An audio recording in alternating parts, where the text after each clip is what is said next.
कुछ दरवाजे खुलते हैं किसी जादुई दुनिया में।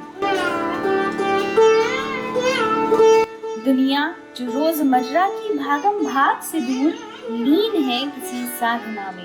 कि एक बार मुझे स्वप्न सा हुआ, माँ सरस्वती के हाथ में मैंने ये वीणा देखी। विचित्र वीणा। मुझे नहीं मालूम था कि ये क्या है क्या नहीं है। इत्र के शहर में संगीत की खुशबू समेटे यह घर वही जादुई दुनिया है जहां आज भी मौजूद है वह विचित्र वीणा। इसका एक नाम बट्टा बीन भी है, विचित्र वीणा का। यस, लेकिन मैं इसके मोह से छूट नहीं सकता क्योंकि मुझे इसकी आवाज इतनी अच्छी लगती है। आज भी इसके आगे कोई साज मुझे पसंद नहीं आता। जो मुमकिन है कि कुछ दशकों बाद किसी म्यूजियम की बड़ी शीशी में कैद मिले। वो वीणा पंडित लालमणि जी की थी। वहाँ आफत मच गई, सब लोग बाजार में पूछने लगे कि पंडित जी की वीणा है, कैसे दे दोगे, ये है। मैंने कहा कुछ भी हो जाए मुझे नहीं मालूम। इससे पहले कि हम भूल जाएं इसके तारों की नब्ज की धुन, तो आप वीणा से पहले गिटार बजाए? यस, खूब बजाए। जब मैंने वीणा खरीद ली उसके बाद मैंने 10 वर्ष तक सिर्फ इस बात का इंतजार किया कि कोई मुझे मिल जाए कि वीणा वास्तव में जैसे मैं लेके बैठता हूँ वही है।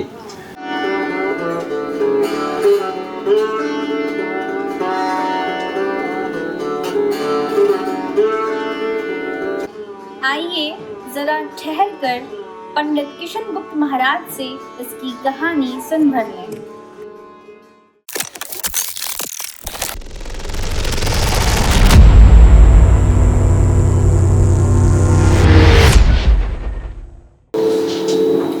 मनुष्य को मनुष्यतर बनाने का माध्यम कला है। कला में भी सबसे कठिन जिस साधना को माना जाता है वह संगीत है।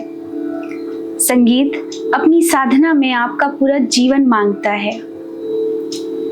भारतीय परंपरा में संगीत में वीणा का एक बड़ा विशेष स्थान रहा है, लेकिन आज भारत में बहुत कम लोग जानते होंगे कि वीणा के भी कई प्रकार होते हैं।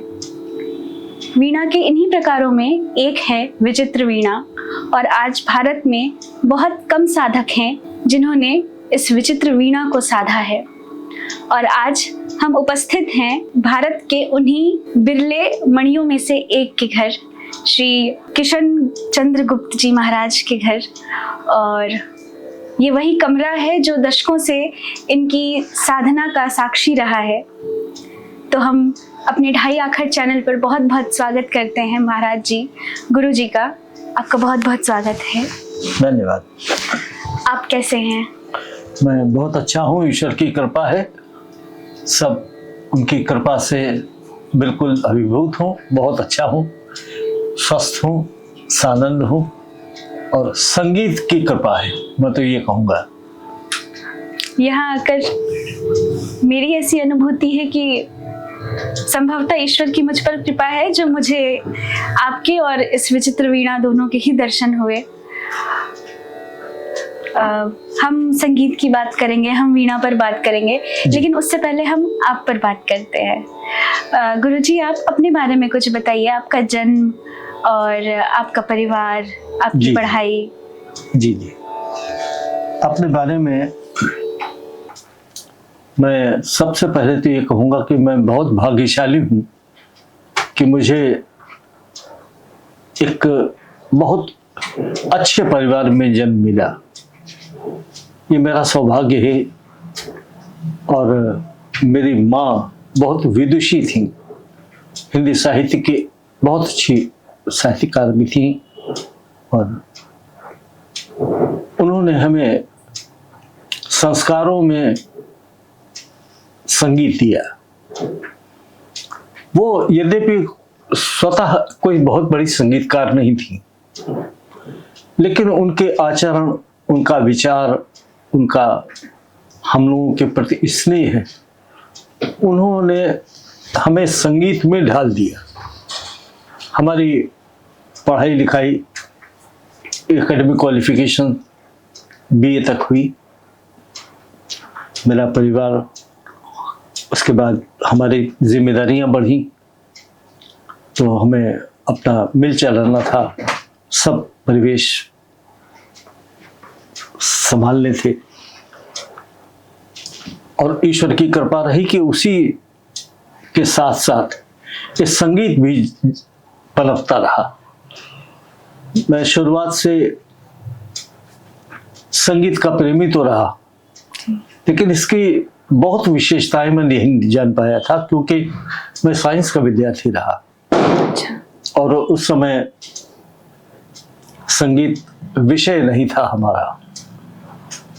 लेकिन जब मैं बीए कर चुका, उस समय बचपने से एक शुरुआत थी कि स्वर और लय इसका थोड़ा करके ज्ञान होता रहता था। हमारी दोनों बहनें, छोटी बहनें थी मेरी, वो दोनों बहनें संगीत में इंटरमीडिएट तक शिक्षा उन्होंने पाई। बीके मिटकर साहब और वीजे जोशी साहब, बड़े रामदास जी के पौत्र श्री गणेश प्रसाद मिश्रा जी लखनऊ, उनसे मुझे संगीत की तालीम मिली। अच्छा। और सबसे इलियास खान साहब, उन्होंने तंत्र की शिक्षा दी थोड़ी बहुत, जो कुछ मैं जान पाया। और वीणा के बारे में अपने साथ कहूं तो एक अनोखी घटना हुई थी।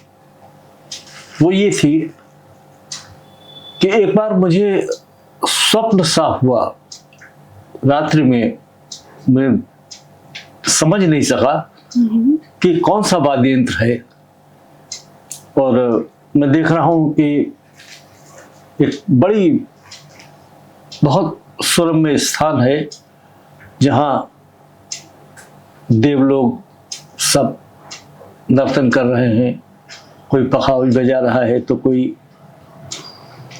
माँ सरस्वती के हाथ में मैंने ये वीणा देखी, विचित्र वीणा।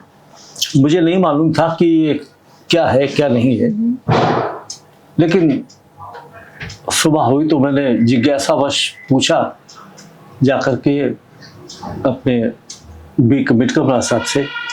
उन्होंने कहा कि ये वीणा है। वो बात आई गई हो गई।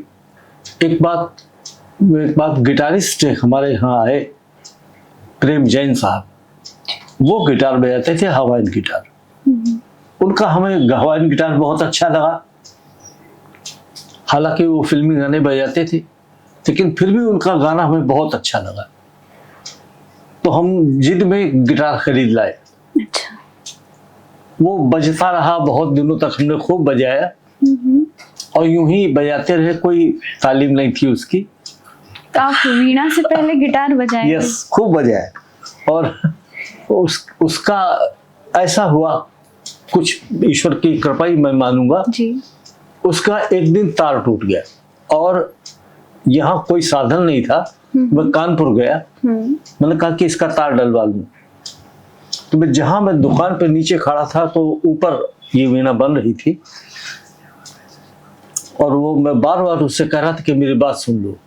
वो इस ब्रिज की जवारी कर रहा था, कारीगर। अच्छा। उसने मेरी बात को नहीं सुना, जिद की वजह से, और बचपना था मेरा भी, और वो मैं तो कहूँगा ईश्वर की कृपा थी, सब उनकी होनी थी। मैंने जबरदस्ती में उनसे कहा, मैंने कहा, उसने मुझसे पूछा कि तुम्हें क्या मतलब है, क्या बात है। तो उसने बड़े कटु शब्द में पूछा था, तो हम बचपना था मैंने भी उसी तरीके से जवाब दिया। मैंने कहा मुझे खरीद ली। तो उन्हें कोई कीमत बताई। मैंने कहा ये 5,000 रुपये पकड़ो, बाद बाकी तुम्हें अभी थोड़ी देर में देते। वो वीणा पंडित लालमणि जी की थी। मैंने जिद में उसको खरीद तो लिया, और वहां आफत मच गई। सब लोग बाजार में पूछने लगे कि पंडित जी की वीणा है, कैसे दे दोगे, ये है। मैंने कहा कुछ भी हो जाए मुझे नहीं मालूम, ये गिटार रखा हुआ है यहीं, और मैं तो वीणा लेके जाऊंगा। जबरदस्ती वीणा ले आया, और मुझे ये भी अकल नहीं थी कि इसमें पर्दे नहीं होते। सितार में पर्दे होते हैं, सुरबहार में पर्दे होते हैं, इसमें पर्दा नहीं। गिटार में भी पर्दा? गिटार में नहीं, ये तो खैर इसमें पर्दे है, इस तरीके से इसको छू करके बजाते हैं अच्छा। तो डिफरेंट नोट्स पैदा होते हैं। इसमें कहीं पर्दा नहीं, इसमें इस शालिग्राम के आकार का एक शिला है जी। इससे नोट बजता है।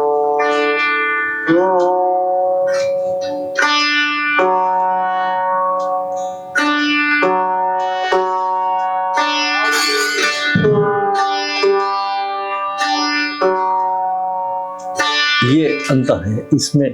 और तो ये एक तरीके का इंडियन स्लाइडिंग गिटार है। अच्छा। लेकिन गिटार की इसकी उसके बनक में बहुत फर्क, और सबसे खास बात ये है कि इसकी जो डेप्थ है आवाज की अनुगूंज, वो और किसी साज में नहीं मिलती, सिर्फ सुर बहार में मिलती। सितार में आज बहुत इन्वेंशंस हुए, वीणा में भी मैंने बहुत से चेंजेस किए। जैसे आप देख रहे होंगे इसमें तरबें हैं, तरबों की संख्या किसी समय 11 तरब होती थी। ये जो इसमें बीच में छोटी नीचे की तरफ ये तार लगे हुए हैं जी।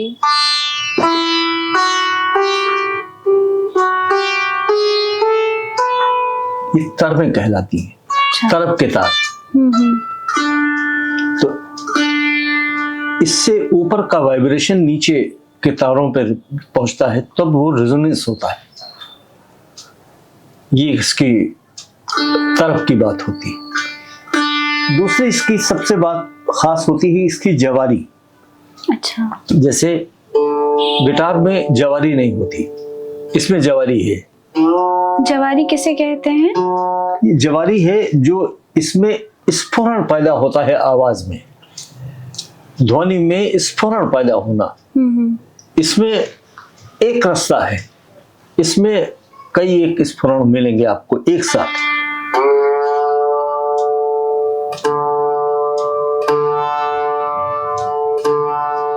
ये जो खुला सापन है आवाज का, ये आपको इसमें जवारी के जितने साज होते हैं, जिससे सितार है उसमें मिलेगा। जवारी किसे कहते हैं? जवारी इस ब्रिज की इसमें घिस करके इसको जवारी बनाते हैं। अच्छा। तार और ब्रिज के बीच में एक छोटा सा गैप होता है, बहुत माइन्यूट, बस उसी को बराबर किया जाता है, उससे ये गूंज पैदा होती है, उसे जवारी बोलते हैं। तो महाराज जी, आप किस उम्र के थे जब वीणा का प्रवेश आपके जीवन में? वीणा मैं समझता हूँ कि मुश्किल से मैं रहा हूँगा 14-15 साल का, तब से।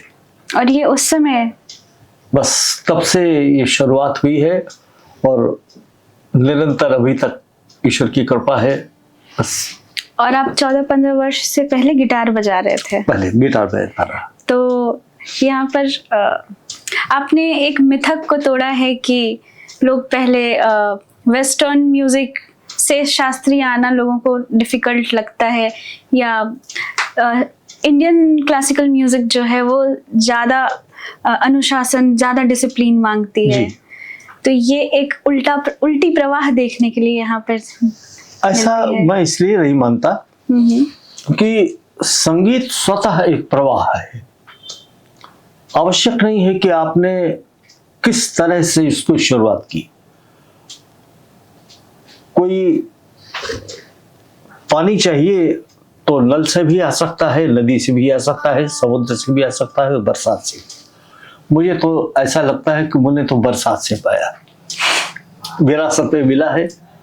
और कैसे ये आपने प्रश्न किया कि पाश्चात्य से मैं इस तरफ मुड़ा, ऐसा नहीं।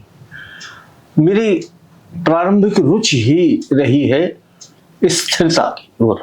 मैं कभी भाग दौड़ में विश्वास नहीं करता था। स्थिर होकर के अपने चित्त के अंदर देखना, ये मेरी प्रारंभिक शिक्षा है मेरी माँ की, जो मुझे इस ओर लाई कि मैं वीणा के प्रति आकर्षित हुआ। और ये ईश्वर की कृपा है कि उन्होंने मुझे बांधे रखा इसमें, वरना आज के परिवेश में हर तरफ भाग दौड़ की जिंदगी, बहुत तीव्रगामी, सब परिवेश मिल रहे हैं, चाहे संगीत हो, आज साहित्य में भी कुछ थोड़ा थोड़ा ये सब देखने को मिलता है, छोटी कविताएं और कुछ छोटा छोटा। हम लोग छोटे से बड़े में पहुंचे हैं, अब ईश्वर की मर्जी पता नहीं कहाँ ले जाए। वीणा के संदर्भ में आपको बताऊं, जब मैंने वीणा खरीद ली उसके बाद मैंने 10 वर्ष तक सिर्फ इस बात का इंतजार किया कि कोई मुझे मिल जाए कि वीणा वास्तव में जैसे मैं लेके बैठता हूं वही है कि कोई और तरीका।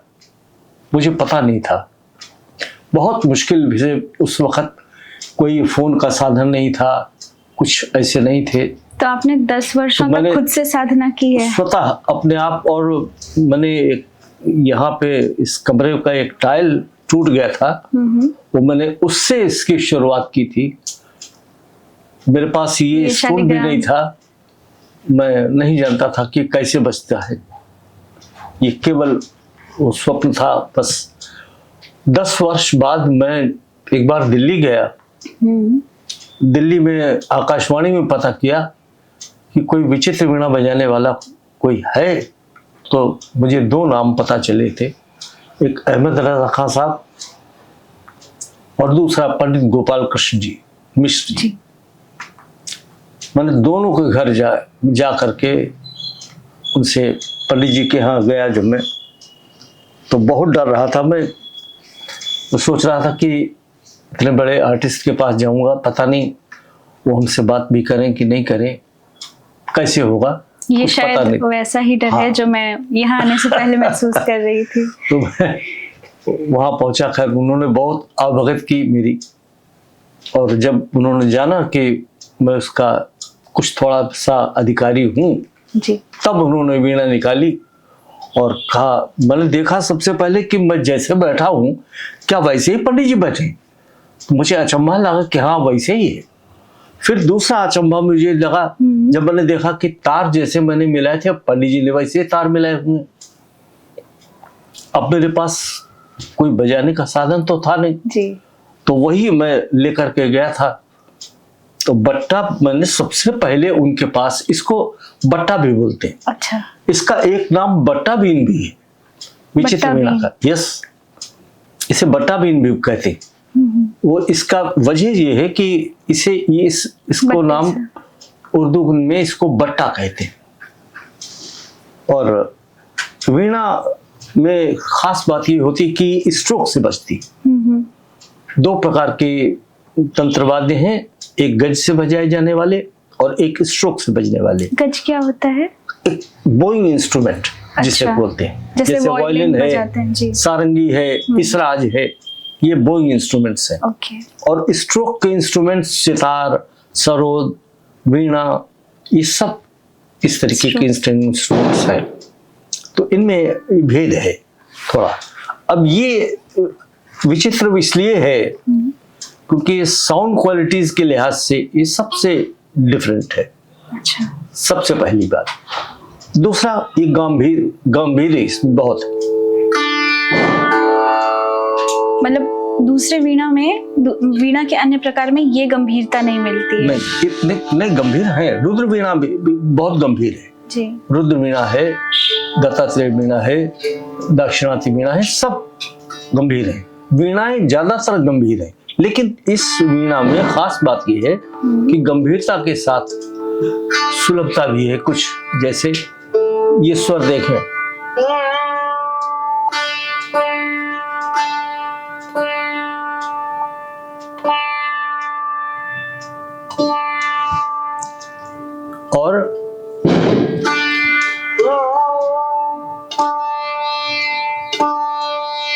और ये स्वर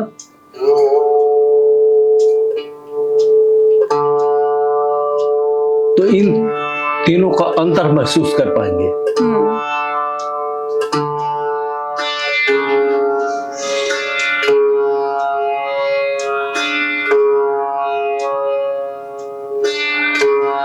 जो डेप्थ इसकी है, ये अन्य साधनों में मुश्किल से मिलती है।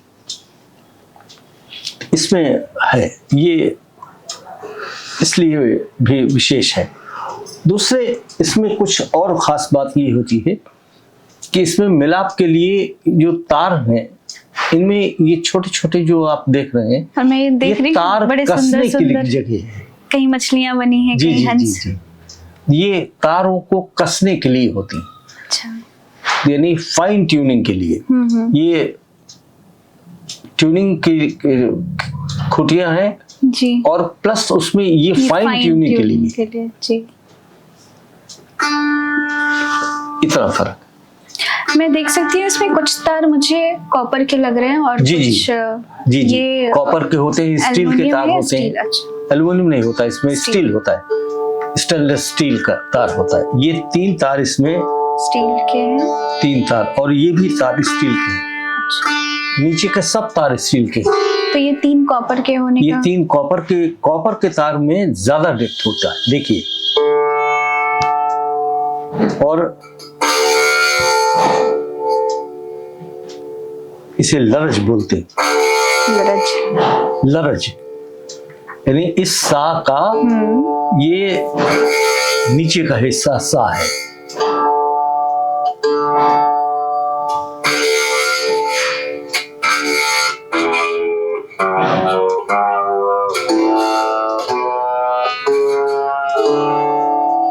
इस तरीके से ये पूरा सरगम सारेगामा पाधानी सा। जी।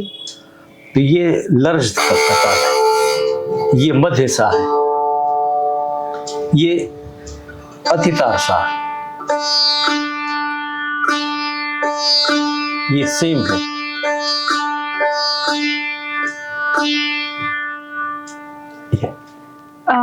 हम विचित्र वीणा को समझेंगे, लेकिन इससे पहले भारतीय शास्त्रीय संगीत में वीणा का क्या स्थान है और किन किन जगहों पर वीणा को साधा जाता है या उसकी संगत की जाती है? वीणा का जो उद्गम है वो कहाँ से है? जी, अपने यहाँ भारतीय परिवेश में वीणा तंत्र से उत्पत्ति है। तंत्र जी। और कई एक प्रकार की वीणाएं प्रचार प्रसार में थी, जिनमें सबसे पहला नाम था एक तंत्री वीणा का, जिसे एक तारा भी बोलते हैं। अच्छा। अभी भी है। लेकिन वो भी, उसके पहले भी और भी प्रकार की वीणाएं, नारदयी वीणा थी, दत्तात्रेय वीणा थी, रुद्र वीणा आज भी प्रचार प्रसार में है। कई एक प्रकार के, बाकी बल्कि कहें तो जितने प्रकार के तंत्र वाद्य हैं सब वीणाओं से ही उद्धृत है। और वीणा की उत्पत्ति अगर पूछें तो जहां तक मेरी जानकारी है तो तंत्र की शुरुआत ही मां सरस्वती से होती, वहां से ही प्रारंभ है। उसके बाद हनुमत वीणा प्रचार में थी। अच्छा।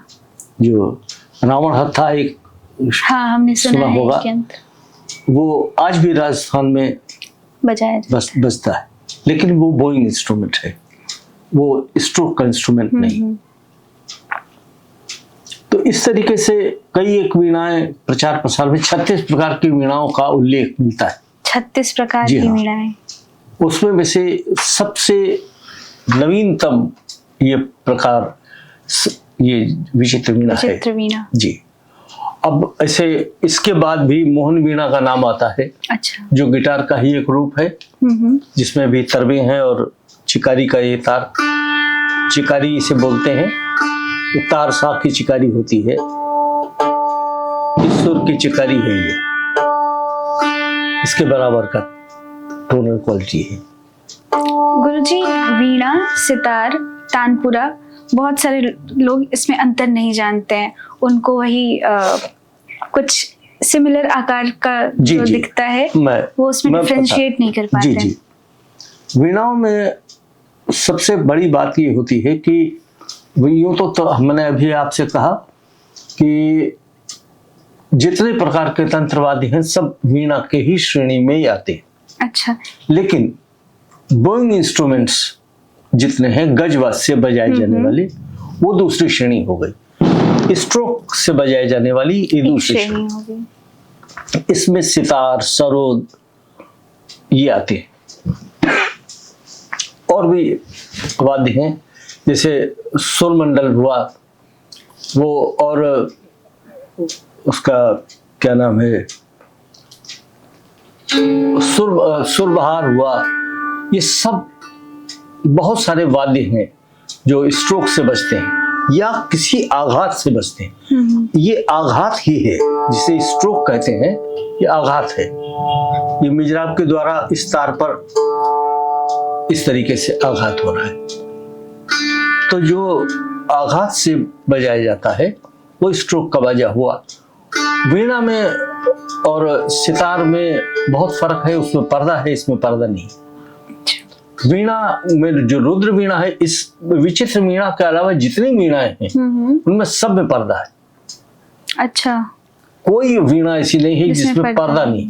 सिर्फ एक वाद्य है सरोद, जिसमें पर्दा नहीं है, लेकिन वो छोटा होता है और उसमें नीचे पूरा प्लेट लगा होता है। उस प्लेट पर ऐसे करके स्ट्रोक बनाते हैं हाथ से जी। इसमें वो भी नहीं, प्लेट भी नहीं। इसमें केवल इससे आपको सुर का अंदाज होना चाहिए, तब आप उस जगह को डिस्टिंग्विश कर पाओगे कि कहाँ से नोट वो मिलेगा। ये फर्क है। शास्त्रीय संगीत डिसिप्लिन तो बहुत मांगती है जी। एक साधक के लिए डिसिप्लिन कितना ज़्यादा ज़रूरी है, या एक अगर मैं कहूँ कि कोई नवसिखिया है जो भी शुरू कर रहा है, जी जी, उसके लिए, उनके लिए आप क्या कहना चाहें कि वो डिसिप्लिन कैसे आती है और उस डिसिप्लिन को कहाँ कहाँ तक मेंटेन करना पड़ता है? जी जी, मैं समझता हूँ कि जीवन में अनुशासन आपको ईश्वर प्रदत्त होता है, नंबर एक। नंबर दूसरा, परिवेश आपको सिखाता है कि किस तरह से आप जिएं। अनुशासन में अगर जीवन नहीं है तो आपका जीवन ही पशुत्व हो जाएगा। मानवत्व में और पशुत्व में इतना ही तो अंतर है। उसके साथ फिर अंकुश है। हाथी इतना बड़ा जानवर, लेकिन एक छोटा सा अंकुश उसको सीधा कर देता है। बस ठीक इसी तरीके से हमारे यहाँ दंड संहिता है। अगर आपने मानवत्व खो करके और किसी तरह पशुत्व में, तो फिर वो भी है। लेकिन अनुशासन, आप स्वतः अपने ऊपर शासन करते हैं तब अनुशासन होता है। संगीत में अनुशासन बहुत आवश्यक। अगर आपने अंतर को नहीं देखा, अपने आप को नहीं देखा, तो मैं नहीं समझता हूं कि संगीत आप कॉपी कर सकते हैं। वो मैं तो कहता हूं कि अगर आप आज के कोई लेख लिखा हुआ हो, आप उसकी फोटो स्कैनिंग कराएं और 500 जगह छपवा के फेंक दीजिए उसको, क्या फर्क पड़ेगा? आपका थोड़ी हो जाएगा। लेकिन यहाँ संगीत नित्य नवीन क्यों? नित्य नवीन इसलिए है क्योंकि आपका हृदय में नित्य नया स्मरण होना है और वही आप प्रकट करें, तब आप हो। और ये तब तक नहीं हो सकता जब तक आप अनुशासित नहीं होंगे, अंदर नहीं देख पाएंगे। आपको उतना मननशील होना पड़ेगा, तब होगा। ये केवल दिखावे की वस्तु नहीं। इसको मैं नहीं मानता कि केवल चमत्कार इसमें, फिर तो मैं कहना तो नहीं चाहता, लेकिन मुझे अच्छा नहीं लगता कि चमत्कार प्रियता और कलाबाजी और कलाकारी, इसमें बहुत अंतर है। जी। विचित्र वीणा भारत में इतने कम जगह, मतलब लोग भी इतने कम जानते हैं इसके बारे में। इसके पीछे एक बहुत बड़ा कारण है। वो कारण ये है कि एक तो ये दुरूह है, थोड़ा ले जाने ले आने में दिक्कत होती है, बड़ा इंस्ट्रूमेंट है, नंबर 1। दूसरे, ये बहुत सॉफ्ट है, इसके तुम्बे बहुत कीमती मिलते हैं। जी, और आपने देखा होगा कि इसकी नक्काशी बड़ी खूबसूरत है, बड़ी खूबसूरत। और इसके बनाने वाले अब नहीं रहे, बहुत कम है, बहुत कम हिंदुस्तान में मैं समझता हूँ कि शायद 2-4 जगह रह गए होंगे लोग जो इसको बना पाते हैं, बाकी लोगों को इसकी नाप जोख तक नहीं पता। तो मैंने तो कोशिश की है कि इसकी नाप जोख सब कुछ लोगों को दी है, और कुछ लोग हैं बिहार के जी, सज्जन आए थे हमारे पास मुजफ्फरपुर से, उनको हमने एक वीणा और बनवा के दी, विचित्र वीणा। वो भी रुद्र वीणा के साधक रहे और विचित्र वीणा की तरफ मुड़े, हमसे संपर्क हुआ तो हमने कहा पे जाइए आप, वो भी शुरुआत कर रहे हैं। एक प्रश्न मैं अपने इंटरेस्ट से भी पूछना जी चाहूंगी बिल्कुल। कि कोई ऐसा व्यक्ति जिसने अपने जीवन के पूर्वार्ध तो नहीं कहूंगी, लेकिन एक लंबे समय तक जहाँ संगीत का कोई संस्कार नहीं ना के बराबर रहा हो, अगर वो किसी शास्त्रीय वाद्य यंत्र या संगीत की साधना करना चाहे तो उसके लिए कितना मुश्किल है। जैसे कहा जाता है ना कि शास्त्रीय संगीत जो बहुत बड़े साधक होते हैं वो बचपन से ही इसमें लगे रहते हैं, बचपन से ही रियाज कराया जाता है, उनके गले को, उनके कंठ को उस तरह से ट्रेन किया जाता है। तो ऐसा कोई, फॉर एग्जांपल अगर मैं मुझे सुर ताल की बहुत ज़्यादा समझ है नहीं, तो अगर मेरे जैसा कोई व्यक्ति थोड़ा भी सीखना चाहे तो कितना मुश्किल है या कितना क्या? देखिए, मैं समझता हूं कि इच्छा शक्ति आपकी जी। एक तुलसीदास जी की रामायण में एक बात कही गई, उर प्रेरक रघुवंश विभूषण। जब ईश्वर की प्रेरणा होती है तब आप में इच्छा शक्ति जगती है, और वो शक्ति ही आपको इस ओर ले जाती है कि आप कहाँ जाएं। अब संगीत की बात करते हैं। आपने कहा कि बहुत बचपने से संगीत की शिक्षा होती है, बिल्कुल ठीक बात है। जो घरानेदार लोग होते थे हैं अभी भी, हमारे गुरु जी के यहाँ भी मैंने देखा, वो भी बनारस घराने के बहुत मूर्धन्य कलाकार थे, तो उन्होंने भी, मैंने उनको, उनके बच्चों को भी देखा और कैसे उनकी ट्रेनिंग होती थी वो भी देखा, कि वो खुद तो पता चला बाथरूम में है और बच्चों से कह दिया कि 2 तानपुरे लगे हुए हैं, सा लगाओ, तो सा कह रहे हैं, वो बाथरूम में है, वहीं से आवाज आती थी कि सही से लगाओ, अभी ठीक नहीं हुआ। तो 3-3 घंटे वो लोग एक सा साध रहे हैं। ऐसे ही सितारियों के यहाँ देखा, मिजरा पहना दी जाती थी और हाथ में कड़ा बांध दिया जाता था जिसमें वजन हो जाए हाथ में, और उसके बाद ये स्ट्रोक करवाया जाता था, दा और रा बजाओ, इस तरीके से। तो बजाने में कठिनाई होती थी, लेकिन उस कठिनाई को फेस कराया जाता था कि इतना शायरी हो कि उसके बाद भी हाथ चले। ऐसे तबले वालों के यहाँ, पंडित किशन महाराज जी के यहाँ मैंने देखा, गुदई महाराज जी के यहाँ देखा, कुमारलाल जी को देखा, उनके भी इतना मोटा लोहे का कड़ा पहना दिया जाता था और कहा जाता था धीरे धीरे की तैयारी करो। महाराज जी तो बैठे अपना पान खा रहे और लड़के लगे हुए। तो वो सब चीजें देखी मैंने, और कैसे मेरे पास तक आ गया, मैं तो बस ईश्वर का बहुत धन्यवाद कहता हूँ। जाने पता नहीं क्यों उन्होंने मुझे चुना, कैसे चुना मैं नहीं कह सकता, और कैसे मिला, बस इतना ही है कि जो कुछ मिला वो हाजिर है। आज मतलब वेस्टर्न म्यूजिक और भारतीय शास्त्रीय संगीत का जो की जो लोकप्रियता है जी, उसमें जो एक अंतर है कि वेस्टर्न म्यूजिक ज्यादा लोग पसंद कर रहे हैं, जी। या शायद संभवतः वो ज्यादा आसानी से उन्हें समझ में आ रहा हो। ऐसा नहीं, उसमें मैं इसलिए इसको नहीं मानता कि वेस्टर्न म्यूजिक में उद्देश्य क्या था। उद्देश्य था केवल मनोरंजन, फॉर रिक्रिएशन ओनली, इंटरटेनमेंट। हमारा संगीत इसलिए नहीं, हमारा संगीत आपको अंतर्मुखी बनाता है और ईश्वरोन्मुखी करता है। जी। तो जब उद्देश्य ही अंतर है तो फिर परिवेश में फर्क होना ही होना है।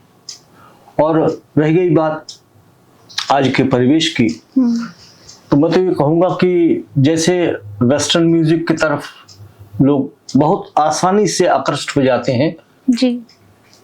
उसका कारण है कि आज YouTube पर और जो ये आजकल जो सुविधाएं हैं, फोन है, ये हो वो सब चीज़ें बहुत से लीजिए, तो इनसे बच्चे इंस्पायर होते हैं और समझते हैं कि यही शायद हो गया।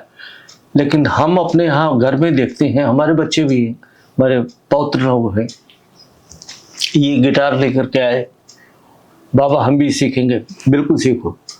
तो वो YouTube पे भी देख करके बजाते हैं और मैं उनसे कहता हूँ कि इसकी सरगम का नाम बताओ, तो मैं उनसे उसकी सरगम पूछता हूँ और मुझे थोड़ी खुशी है इस बात की कि यहाँ कन्नौज सरीखी जगह में कुछ बच्चों ने वाकई मेहनत की है और इस संगीत को आगे बढ़ाने की कोशिश की है। हमारे ये सब बच्चे आज सारेगामा नहीं जानते हैं, अब उनके पलटे और रियाज और ये वो सब उम्र होगी और मालिक की दुआ होगी तो सब हो जाएगा। और अपना अपना पसंद है, अपना अपना भाग्य है। मैं तो ये कहूँगा कि कौन किस लिए उतारा गया है, यहाँ भेजा गया है, उसका वो ईश्वर ही जाने कैसे। गुरुजी, मैंने आपका ही एक लेख पढ़ा है और उसमें लिखा है कि भारतीय दर्शन में मानव शरीर की तुलना दीपक, जी, नौका और वीणा से की गई है। जी। तो ये वीणा का क्या जो पूरा कंटेक्स्ट है ह्यूमन शरीर को लेकर, वो आप यदि बताएं। जी, मैं बताता हूँ। वीणा में जैसे तंत्र है, इसमें तार लगे हुए, इन्हें तंत्र कहते हैं संस्कृत में। अच्छा। तार हिंदी शब्द है, तंत्र संस्कृत का वर्ड। और अपने शरीर में भी नाड़ी संस्थान नाम की चीज है जिसे तंत्र कहते हैं, नाड़ी तंत्र कहलाता है। तो शरीर को वीणा की उपाधि इसलिए दी जाती है कि जिस प्रकार इसमें ये तार अपने आप नहीं बज सकता, तार को बजाने वाला कोई चाहिए जी। इस पर आघात किया जाएगा ना तब तो बोलेगा। तो ये आघात कौन कर रहा है? कोई दूसरा। वीणा स्वतः नहीं बोलती, कोई बुलवाएगा तब बोलेगी। ठीक इसी तरीके से हमारा शरीर है, इसमें जो प्राण तत्व है वो इसी पंच तत्व में से है, वायु। लेकिन आत्म तत्व चेतन सत्ता है जो ईश्वर अंश जीव अविनाशी, वो सत्ता है, उसका नियंता ईश्वर है। इसलिए इसकी उपाधि वीणा से दी गई इस शरीर की। नौका इसलिए कि ये पूरा संसार सागर है, इसमें नौका ये शरीर है, पार लगाने वाला और पार करने वाला वो जीव है और परमात्मा उसका खिवैया। जी। इस तरह दीपक इसमें इसलिए क्योंकि दीपक शरीर में से जब राम की उत्पत्ति हुई तो राम नाम को दीप धर देह देहरी द्वार, तुलसी भीतर बाहिर जो चाहत उजियार। अंतिम लक्ष्य उजियार है। जीवन के पराकाष्ठा अगर देखें तो आनंद अनुभूति से ज्यादा बढ़ के कुछ नहीं। तो आपकी साधना का जो परम लक्ष्य है वो भी यही है। मैं तो समझता हूं कि बस भगवान की भक्ति मिले, उनकी कृपा मिले, इससे बढ़कर के कुछ नहीं। जीवन का चरम लक्ष्य वही है। फिर साधन बहुत हो सकते हैं, कोई भी साधन हो, नाम जप का भी साधन है, तो इसमें सारे गमा भी साधन है, तो इसमें ये हाथ का चलना भी साधन है, सब है तो राम नाम ही। जब भक्ति की आपने बात करी तो एक भक्ति जो बहुत प्रचलन में है, जो विधा है भक्ति की, नवधा भक्ति या जो भी हम कहें, बिल्कुल ठीक। और एक आपकी साधना है जी, जिसकी तुलना जिसे आप भक्ति कहते हैं, जो आपके लिए भक्ति है। जी। तो क्या समन्वय दिखता है इनमें, और आप उस साधना में कहाँ तक पहुंचे हैं? देखिए, ये पहुंचना आना जाना है। सच बात तो ये, आप नित्य नया कदम बढ़ाते हैं और आगे का और परिवेश खुलता है जी। तो यहाँ तो निरंतरता है, आपको निरंतर चलना है। और रामायण का जो लास्ट दोहा है उसमें भी निरंतरता की बात कही गई। निरंतर प्रिय लागो मोहि राम। ये निरंतरता का मतलब ही ये है कि जहां आप कहीं कोई स्थायित्व तो समाप्त होता ही नहीं, जब तक जीवन है, और शायद इस जीवन के पश्चात भी जाने पता नहीं कब तक, वो ईश्वर की मर्जी है। जब तक वो गति देंगे तब तक गतिमान रहूंगा। गुरुजी, मैं आपके कमरे में देख रही हूँ कुछ पेंटिंग्स भी लगी हुई हैं। जी। माँ सरस्वती हैं जिनके पास यही विचित्र वीणा है। जी। भगवान कृष्ण की भी तस्वीर है। तो मैंने एक लेख पढ़ा है कि सभी कलाएं आपस में अंतर्गुम्फित हैं। आप इस परिप्रेक्ष्य में क्या देखते हैं, और आपको वीणा से या आपकी साधना से कौन सी कला सबसे अधिक निकट महसूस होती है? देखिए, जितनी कलाएं हैं वो सब एक दूसरे से बंधी हुई हैं, क्योंकि उनका मूल उद्देश्य एक है। अंत उसका है आनंद, कला का। हम जिम्नास्टिक की बात नहीं कर रहे हैं, वहां बात फर्क है। जो कलाएं, ललित कलाएं जिन्हें कहते हैं, उनका उद्देश्य है, अंतिम लक्ष्य है आनंद। आनंद और सुख में बहुत अंतर है। हम लोगों का लक्ष्य सुख नहीं है, आनंद है। ये फर्क है। तो जहां तक इसे कहें कि संगीत के क्षेत्र में या अन्य कलाओं के क्षेत्र में देखें, जैसे चित्रकला, एक नाम लेता हूं, मूर्ति कला, ये सब अव्यक्त को व्यक्त करने का साधन है। संगीत में सबसे स्थूलत्व तो कम है, और जितना जितना स्थूलत्व तो बढ़ता जाएगा, कला उतनी गौण होती जाएगी। मूर्ति कला सबसे अधिक स्थूल, उसके बाद चित्रकला, उसके बाद और कलाएं, बहुत सारी कलाएं, 16 प्रकार के कलाएं कही गई ललित कलाओं में। उसमें अधिष्ठाता हमारे कान्हा जी महाराज हैं। उनके हाथ में भी वंशी थी। एक तरफ उनके हाथ में शंख भी था, तो एक तरफ वंशी भी थी, और विहार भी उनके थे, तो एक तरफ युद्ध भी था। जी। जीवन में ये हर तरीके का द्वंद्व चल रहा है, हमेशा चलता रहेगा, और इस पर ही सत्य की विजय प्राप्त करना ये ईश्वर के हाथ में है। मैं तो मानता हूं कि बस आप साधनरत रहिए, और बाद बाकी फल ईश्वर देगा जब उसकी मर्जी होगी, जैसे मर्जी होगी। ललित कलाएं सब तरीके की कलाओं में श्रेष्ठ कला संगीत मानी गई। उसमें भी कंठ संगीत सबसे पहला, दूसरे नंबर पर है वाद्य संगीत, तीसरे नंबर पर है नृत्य कला। नृत्य में भी अभिनय सूक्ष्म है, बोल दिखाई देता है जी।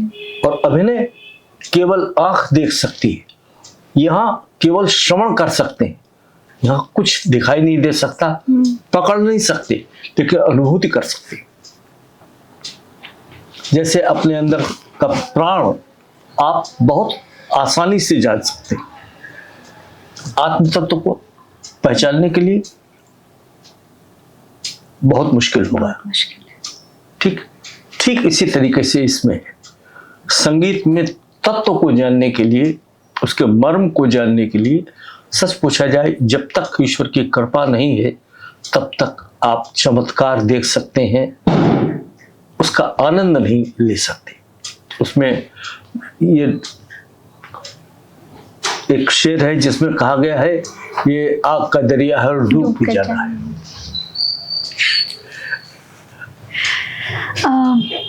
आपने अब तक की अपनी यात्रा में कई संगत किए होंगे जी। आप ऐसे किसी विशेष क्षण के बारे में यदि बताएं जो आपका बड़ा संगत का कोई विशेष महत्वपूर्ण क्षण, या कोई ऐसी बड़ी दिग्गज हस्ती जिनके साथ आपने संगत करी हो, ऐसा कोई संस्मरण? एक बार मैं मेरे कार्यक्रम में भोपाल गया था, वहाँ अलाउद्दीन खान साहब की मज़ार है, वहाँ पर मेरा कार्यक्रम रखा था। सबसे पहले जब मैं वहाँ गया तो मैंने वहाँ एक अनूठा अनुभव किया था। वहाँ श्रोताओं में कई एक सितार बजाने वाले लोग थे, सरोद बजाने वाले लोग थे, लेकिन वीणा बजाने वाले लोग बहुत कम थे। अच्छा। तो मैंने संतूर भी था वहाँ, संतूर भी बजाने वाले लोग थे। तो मैंने पूछा, मैंने कहा क्या वीणा की, वीणा बजाने वाले की इसलिए नहीं है क्योंकि उतनी गंभीरता से किसी के पास कोई समय नहीं देना चाहता। हमने कहा भाई समय नहीं देना चाहता, ये तो थोड़ा सा अटपटा लग रहा है। समय जिससे दिलवाया जाता है, जिसे सेना में जब जवान भर्ती किया जाता है तो कोई आदमी चाहेगा कि हम बगैर खाए और बगैर पानी पिए और 3 दिन तक यात्रा करते रहें। लेकिन अनुशासन और उसको यही सब ट्रेनिंग दी जाती, तब तो वो जवान हमारी रक्षा करता है। इसी तरीके से ये भी है कि इसमें भी उतनी मेहनत करनी पड़ेगी। अब ये ईश्वर की मर्जी है कि कितने कम लोग रह गए,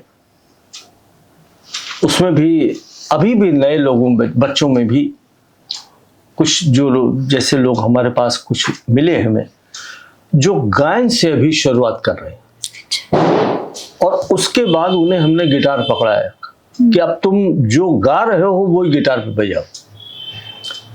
मेरा उद्देश्य ये है कि किसी दिन उनसे हम गिटार रखवा देंगे और उनसे कहेंगे अब वीणा पे हाथ रखो।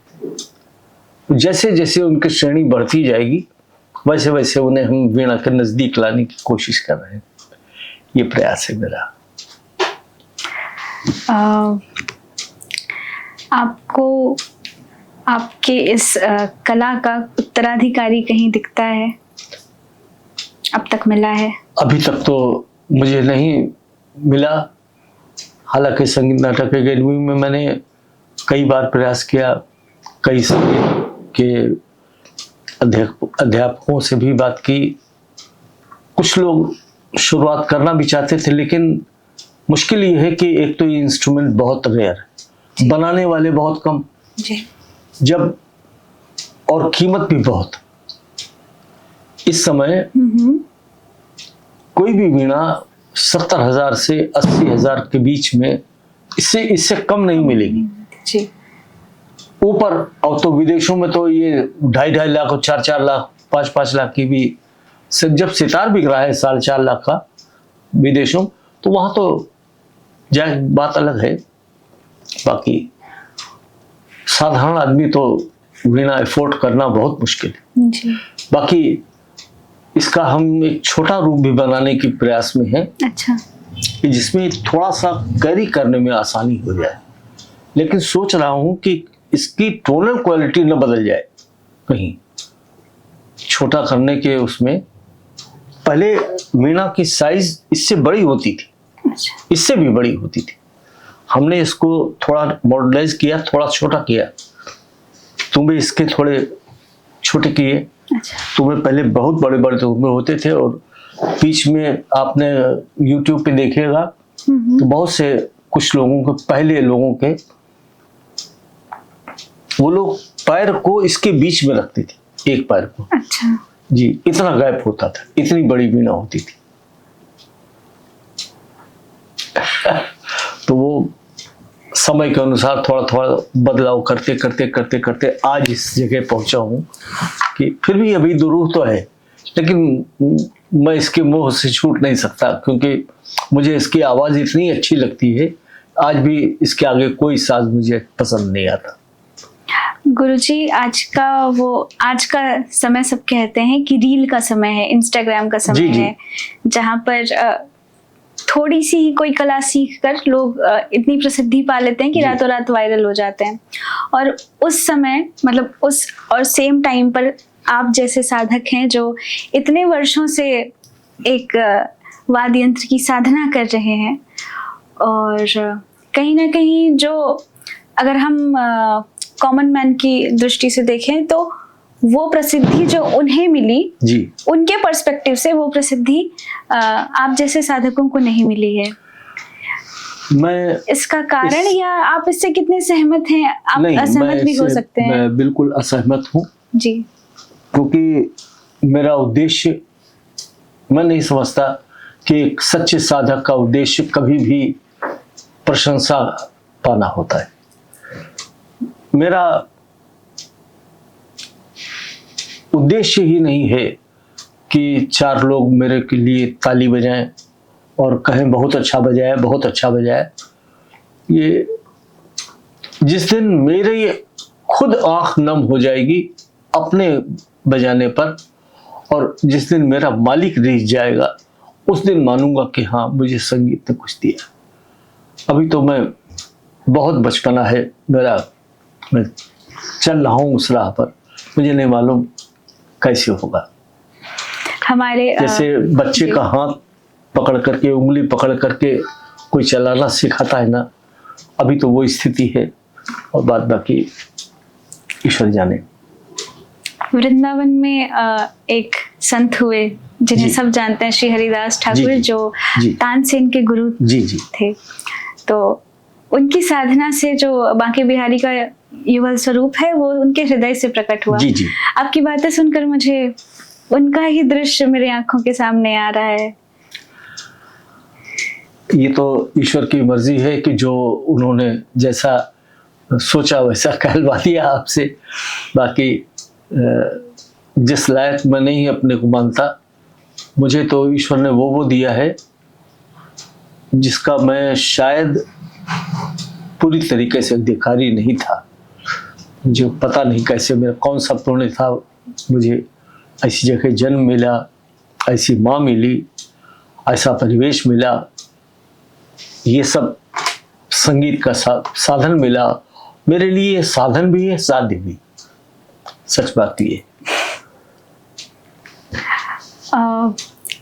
एक अंतिम जी प्रश्न कि आप इस कला के साधक तो हैं ही, लेकिन क्या कोई ऐसी कला है जिसे साधने की आपकी कभी इच्छा रही हो? इसके अलावा कभी छोटे में, बड़े में, कभी भी ऐसी कोई इच्छा उत्पन्न हुई हो? मेरी बहुत बचपना था, मैं शायद दूसरे या तीसरे क्लास में रहा हूँगा तब से, और चौथे पांचवें तक की हमारी कुछ पेंटिंग्स रखी थी, अब शायद पता नहीं कहाँ है। तो उस वक्त हमारे टीचर्स कहते थे कि ये लड़का अच्छा पेंटर हो सकता है, और वो चित्र बहुत दिनों तक रखे रहे हमारे पास। जी। उस समय हम देख करके चित्र बनाते थे और अच्छा लगता था। जब कोई चित्र बन जाता था तो अच्छा लगता था। वो अनुभूति मुझे मिली थी, तब मैं जानता था कि अपनी बनाई किसी चीज को देख करके अच्छा लगता है। क्या कभी अब फील कर पाता हूं कि ईश्वर भी जब अपनी बनाई चीज को देखता होगा कितना खुश तो शायद वैसे ही बच्चे किसी खुशी उसे भी होती होगी। अब पता नहीं कि परमपिता परमेश्वर हैं, वो हमारे बारे में क्या, हम तो उनके। और जो आर्टवर्क जितना ज्यादा सुंदर बनता होगा, ईश्वर उसे देखकर उतना अधिक प्रसन्न होते होंगे, जैसे आप।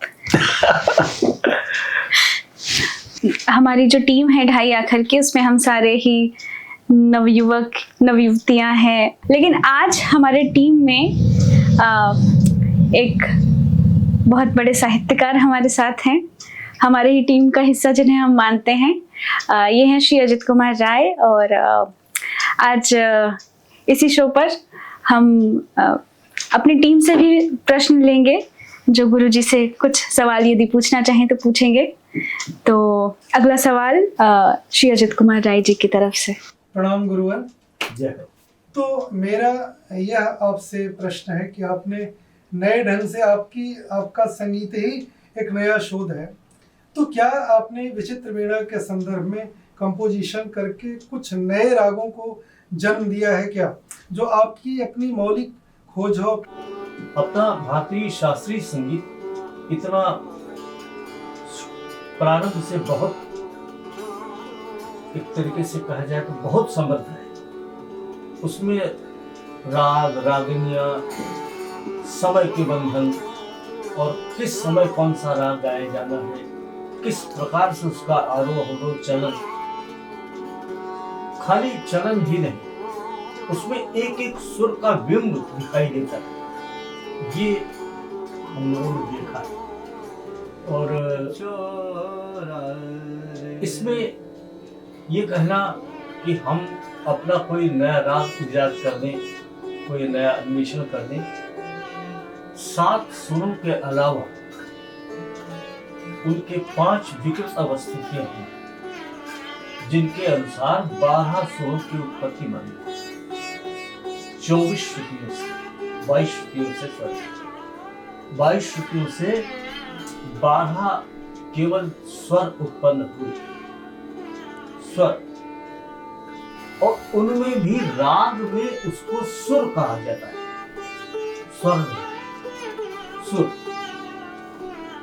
जिसे देवता की भी उपाधि, सुर। इन 12 सुर के अलावा 13वां सुर तो आज तक कोई इजाद ही नहीं कर पाया, कोई अन्वेषित हो ही नहीं सकता।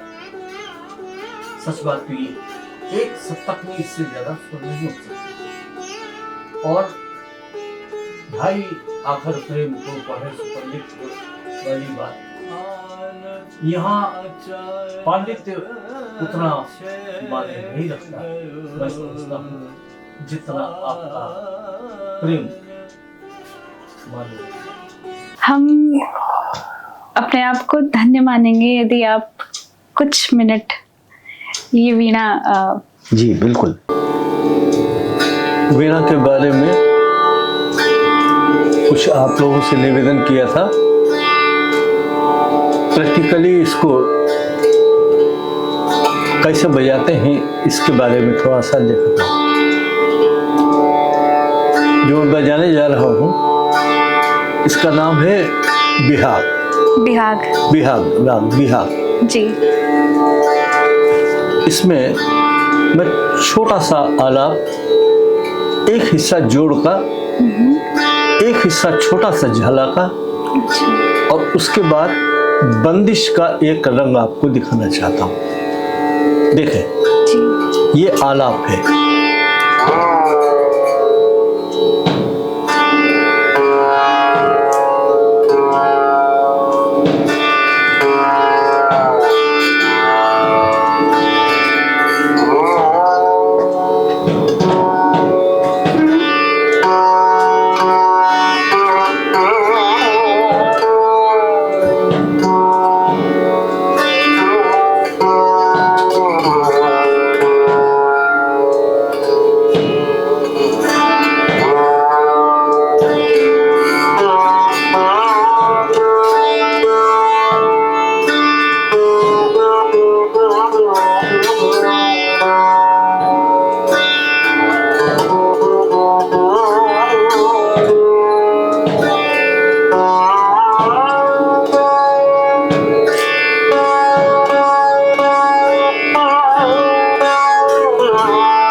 शुरू।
जोड़ता हिस्सा है।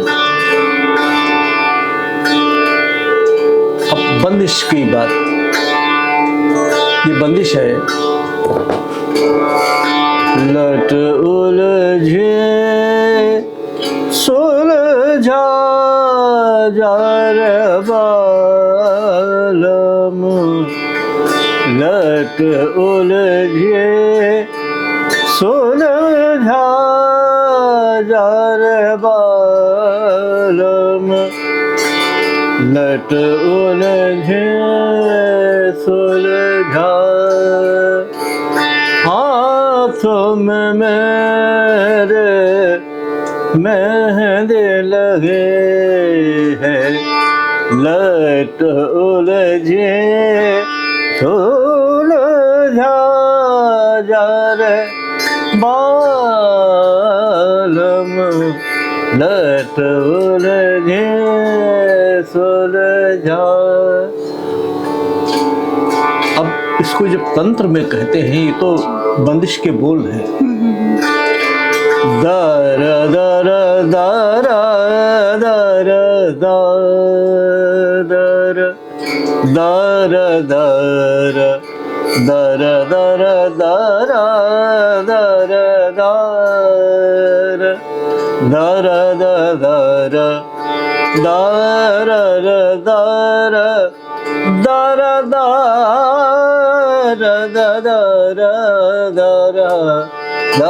दर दर दर दर तंत्र का बोल हुआ। लेकिन वीणा पे बजाने में ये इसको थोड़ा सा फर्क करना पड़ता है।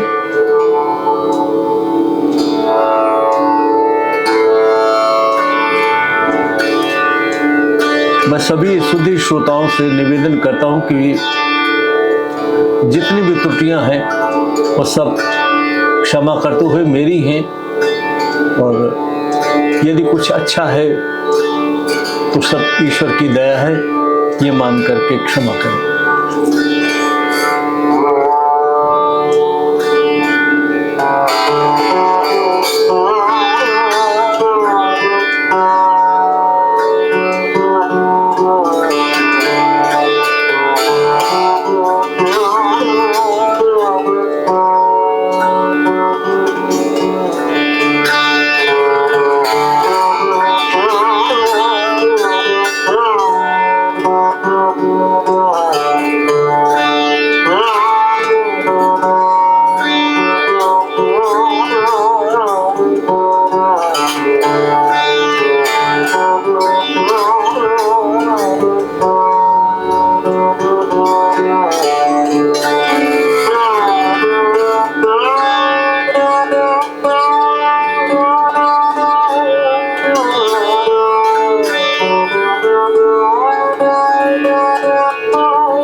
कली का अंग दूसरा।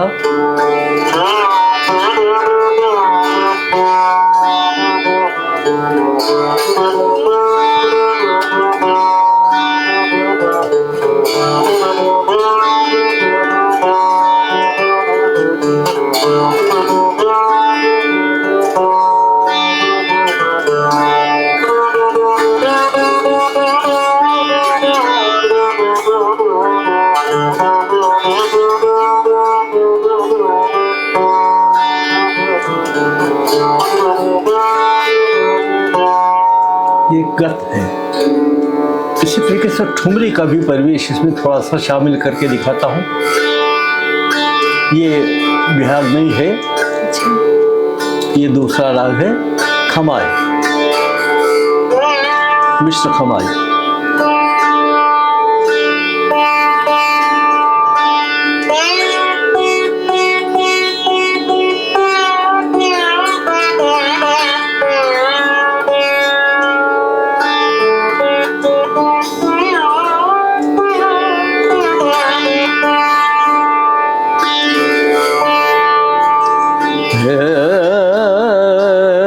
कंकर मार जगाए गयो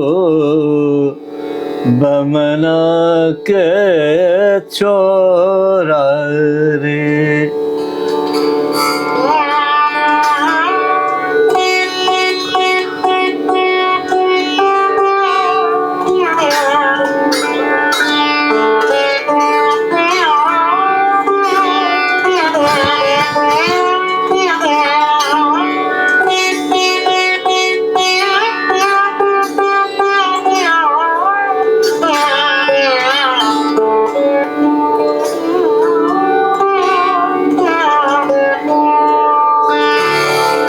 सोबत थे मैं अपने मंदिर में,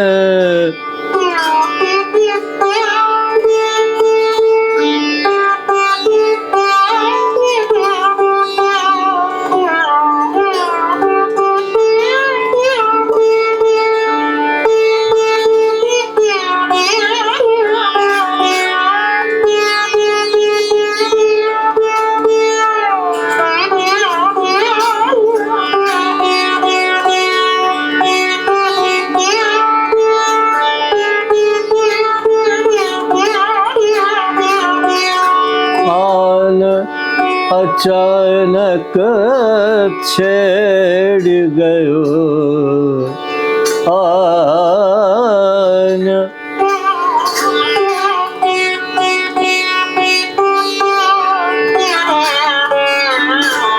बमना के छोरा रे।